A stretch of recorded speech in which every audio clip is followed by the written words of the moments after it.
What's up everybody, today I'm going to be doing a quick tutorial on how you can end up building an automated tree farm in Core Keeper. So when you're harvesting roots out in Core Keeper, there is a chance that you can end up getting a root seed, which quite literally, once planted on the ground, is going to grow up and eventually is going to end up growing roots in all four of the directions. But then from that point on, it's going to end up growing in random directions, which means that we need to end up having our drill nice and close in order to optimize how this is going to end up being mined. So essentially, this is going to end up being what the ending result would end up being. So we've got a drill so that it can end up grabbing the root as soon as it ends up growing in. And what drills are going to do is they're going to end up pulling an item through it onto the platform behind it, which is why we end up having a conveyor belt here. And then the arm is going to end up grabbing any items that drop into this location and then throw it into this chest. Now, if you want to end up optimizing this, of course, we would end up blocking all of the other directions because we don't want the branches to end up growing all random willy-nilly. But if you can afford it, you can essentially end up having a drill on the other side to end up doubling your rates. Obviously, it means that we would have to set up a conveyor belt over on this side, which I'll give you a real example of that in a moment, because first I wanted to mention that you could, at this point,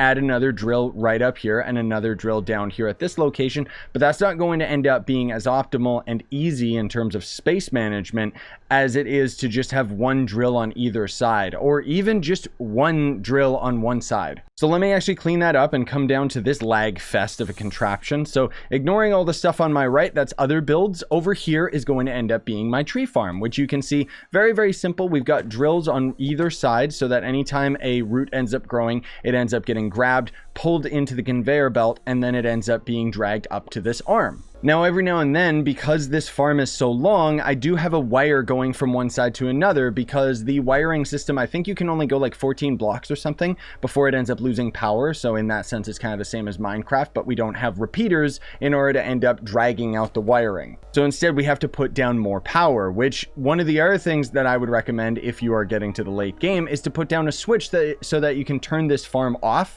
because otherwise you're going to be generating so much wood that you won't know what to do with it. The other quick thing that you might have noticed is that this is actually a different type of wood. So this is a wood from the sunken sea area, in which case you have to actually go to that area with a shovel